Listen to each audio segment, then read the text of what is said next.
The banned James Bond LaserDisc commentaries. Commentaries so shocking that Albert R. Cubby Broccoli immediately recalled and banned them from ever being seen again. Illegal! Commentaries so shocking that YouTube demonetized my first video on them. Shocking. People said the video was clickbait.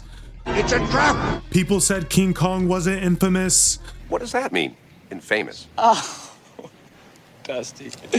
Infamous is when you're more...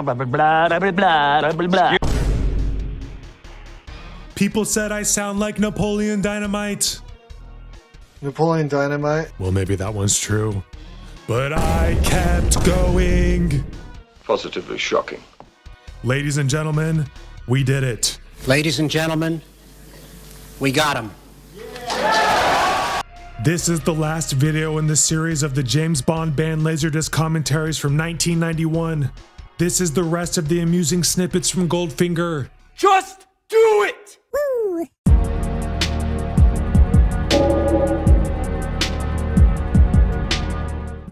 The irony was that Blackman 4 years earlier had almost given up acting. Her story is almost as interesting as her character, and the two are related very closely for some not obvious reasons. She was a Cockney born in 1926, whose father had tremendous aspirations for his children.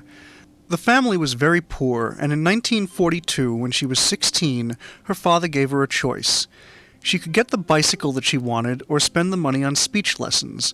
He had rightly reckoned that in England, how educated one was mattered a lot less to one's chances of success than how educated one sounded.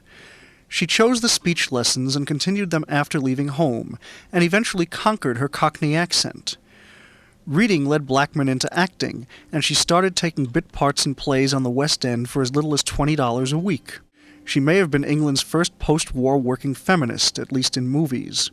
By the end of the 1950s, Blackman's career had slowed to a near standstill owing to a lack of roles suitable to her rapidly maturing aggressive good looks. In 1960, by her own estimation, she earned only £250, less than $1,000, from her acting. Then lightning struck, in the form of a television series called The Avengers. A casting change during the show's second season led producers to look for a female co-star for Avengers star Patrick Macnee, and Blackman got the part of Mrs. Catherine Gale. As conceived, it was an extraordinary part for a woman. Mrs. Gale was an attractive widow with a Ph.D. in anthropology who joined Steed on his various espionage adventures. She was also a judo expert and was quite capable of tossing a man around a room.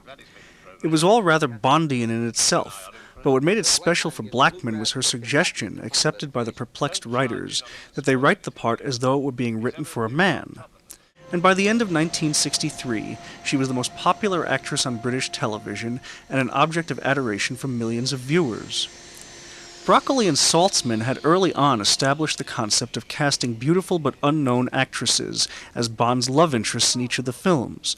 Ursula Andress and Daniela Bianchi from Dr. No and From Russia with Love are the prime examples. Blackman was different.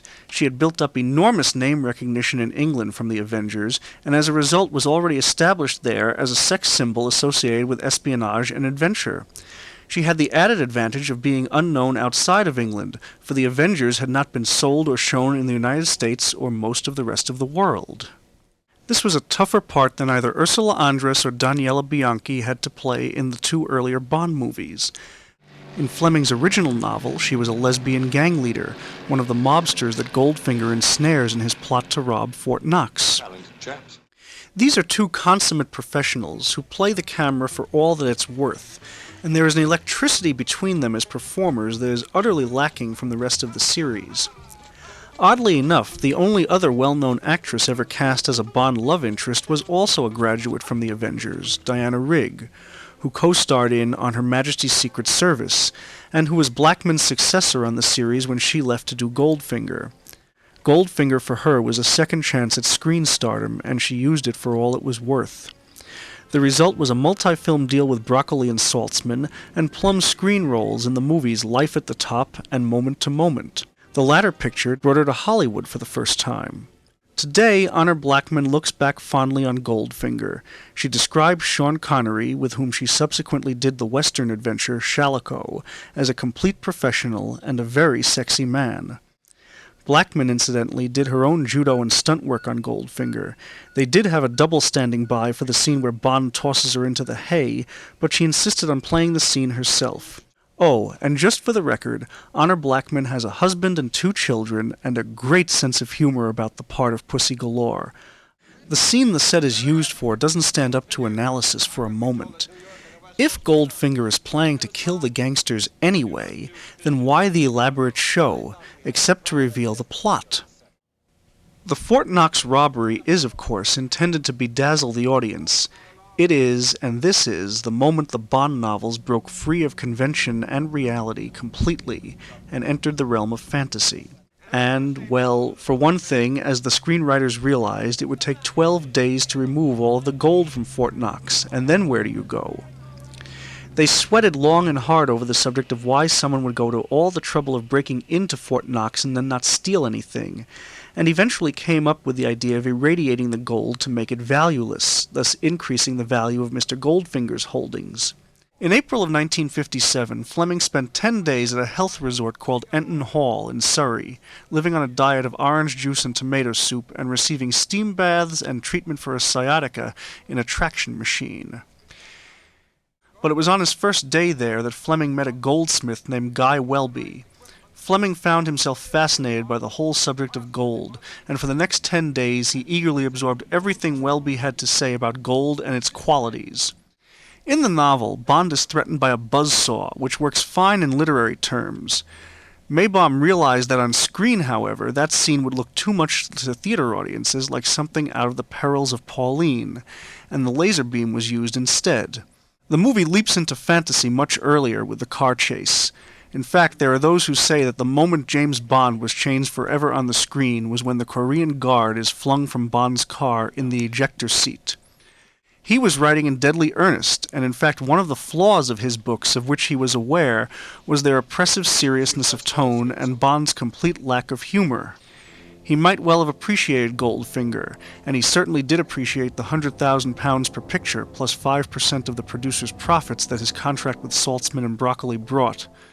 By the time of Diamonds Are Forever, too much had changed in the world to go back to Fleming's originals. Goldfinger became the model for virtually all of the Bonds of the 1970s and early 80s, most notably Diamonds Are Forever. Speaking of executions, Oddjob is about to perform one on the unwitting Mr. Solo, played by British character actor Martin Benson.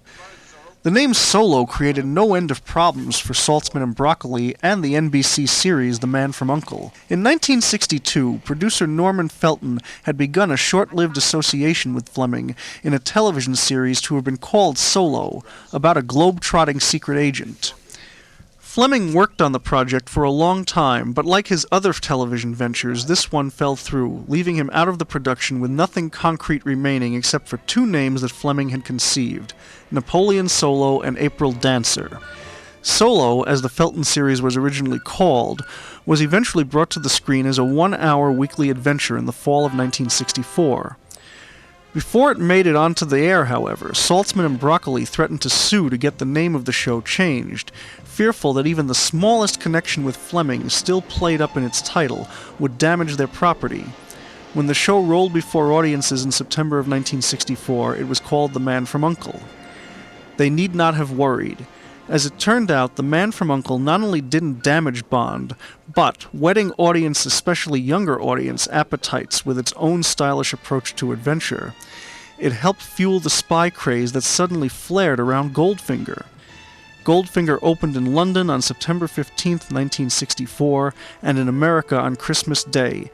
By January, there were theaters scheduling round-the-clock showings of Goldfinger to accommodate all of the people who wanted to see it, especially college students. But that's where we should have had a hat coming out of it. Right there. Just some wearing it, or even just see a hand. Maybe some blood dripping from it. That's what you do today.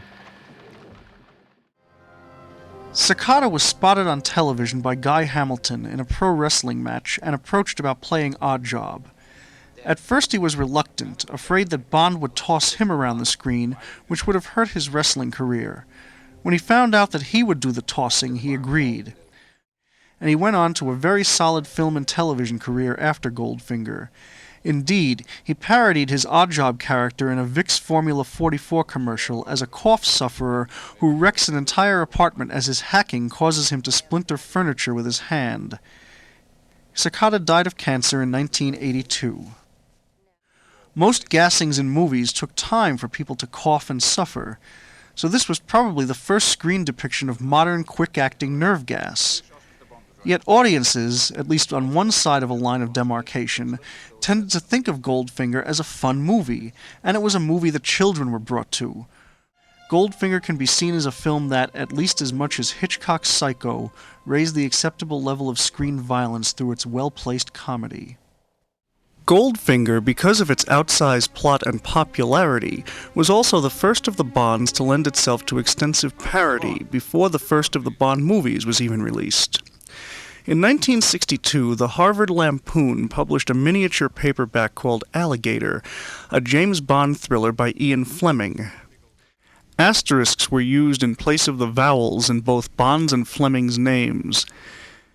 The authors tell the story of a hard-living, hard-loving, and utterly humorless British agent who comes up against LaserDisc Alligator, the poor son of German immigrants who has made a fortune by smuggling alligators found in the New York City sewer system. What emerges from that smuggling case, which involves the agent in a 500,000-pound game of Go Fish, is that Alligator is actually the head of an international smuggling organization called Tooth, and his master plan is to steal the two Houses of Parliament with their members and hold them for ransom. Anna Blackman, who in the book, I guess you'd call her a man-hater in the book. We made her absolutely impervious, and she said so as much as you can save your charm, Mr. Bondine. Immune. And that scene in the hay, some people think that's the favorite scene in all the Bond pictures. Bond and Pussy in the barn there, where she finally grabs him. It all came out the way we hoped it would. After 19 weeks, principal photography came to an end. But there was one thing missing, only the aerial attack on Fort Knox. And with the release date of the picture 8 weeks away, a crisis was looming. Don't ask me why Bond movies had to open at the Odeon Leicester Square on September the 15th, ready or not. Ted Moore and I left straight from the set, plane to Louisville, Kentucky, where Cubby was waiting for us. In 4 days, the three of us shot an amazing amount of material. The law, of course, says that no plane may approach the depository less than 5,000 feet. Cubby's on the steps of the depository, quietening down the hysterical Zero Mostel brother-in-law as the formation zoomed 500 feet overhead. Adjacent to the depository is a vast army training camp, so next morning Ted and I went up in a helicopter. Every time we landed to reload the camera, ruder and ruder messages from the general commanding ordering us to desist. We shot off in other directions. They all thought we were quite mad, but as we'd promised them beer and $20 a head, they soon got into the swing of things, and as we raced like blue-ass flies from one location to the next, trying to beat the setting sun. There were big problems on doing this because they were very nervous at Fort Knox. They don't normally allow planes to fly over Fort Knox, certainly not as low as that. And I think we nearly got into hot water over there. But we got the shot. It worked. So I used to say to him, don't drag my scenes out. I want them to move as fast as we can. And I did some shooting around Fort Knox. Fort Knox was very interesting because they were nice people there, but they wouldn't let us go in. Nobody ever can get into Fort Knox except the official people, you know. I think I must be the only Englishman with a bank account at the Bank of Fort Knox.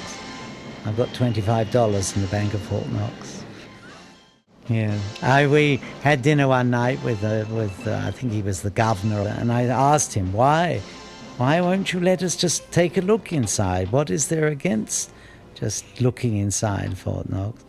And he said, I'll let you into a secret. He said, there's no gold there at all, that's why. The Bond movies, at least as written by Richard Maibaum, were an indirect outgrowth of Alfred Hitchcock on this level. Maibaum had worked with Hitchcock in 1940 on Foreign Correspondent, and he recalled in a New York Times article in 1964 one thing he learned from the English director. Hitchcock told him not to worry about continuity. What was important was if he had 13 bumps, he knew he had a picture. By bumps, he meant shocks, high points, and thrills. Maibaum took that concept to his Bond scripts, and the best of them have at least that many bumps. Indeed, this sequence has at least 4. The first time I saw the picture with an audience was at a sneak preview in Westwood Village in front of a packed house. Sitting in front of me was a redneck loudmouth with his wife and mother-in-law. He was an authority on everything that was going on the screen and made sure that everybody around him knew it. He watched the odd-job Bond fight intently. Couldn't figure out how Bond, being tossed around like a rag doll, was going to win, when suddenly Bond picks up Oddjob's hat. Our friend relaxed, he got it. Oddjob's going to be hoisted on his own petard, said he, and he leaned back smugly in his seat. I could have leant over and kissed him. He'd fallen into my carefully laid trap. I couldn't see his face as he leant forward again when Bond missed, but I had this insane sense of power, which is the joy of directing a Bond movie. You play with the audience, tease them. There are ground rules, of course, and they know them. You must play fair. But from then on, it's a great game, and it's up to you to play it to the hilt. We spent a long time shooting that special noise of that hat going through the air. We probably use a metal disc or something of that sort, like a tin plate. It was only metallic when I did the inserts on it. I had to establish that the hat was metallic, otherwise it wouldn't have carried the electric current through there and electrocuted him. But in fact, the hat was not. It was just an ordinary hat. He has tremendous eyes and a good face, nose, and bone structure of his face is tremendous. He's grown exactly like his father. I remember his father used to come down to the set on occasions. And Sean, as he is now, is exactly like his father. Father was an older, handsome Scotsman. Harry Saltzman always managed to put his finger on areas that he didn't feel were right, that you had to search and look for, and you really often found, most of the time found, that there was something that you could put right. And he was right on this countdown that it should have stopped on 007. That was his idea. We didn't do it originally. It didn't occur to me at all when I shot the inserts. I went back and did another bit of insert, made it stop at 007. Because Harry screamed and said, oh, it should stop at 007. Of course it should, that's right. The line "he blew a fuse" is a bit of symmetry provided by Maibaum and Dean, the equivalent to the line "shocking" at the end of the pre-credit sequence. By now, however, the audience is in on the fun. The line is really a sort of false lead, marking where we came in, and the picture settles down sedately with a few loose ends left, such as "Where is Goldfinger?" and "What happened to Pussy Galore?" to be tied up. Pictures weren't supposed to do this to audiences, wrenching them around in quite this way, although From Russia with Love had its false ending as well. This part of the picture, depicting Bond's ride aboard a special plane to meet the president, really a redressed version of Mr. Goldfinger's private plane, is deliberately flat so that Hamilton, Steers, and company can work their magic once again on the audience. Tell them what you're going to do, and do it.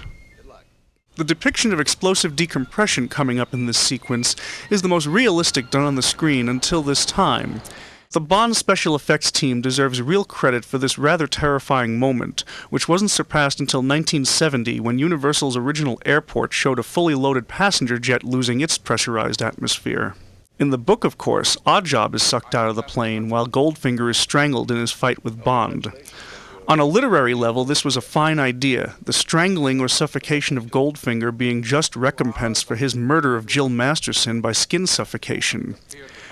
But the movie needed something more visually dazzling, especially after the multitude of exotic deaths depicted in the rest of the picture.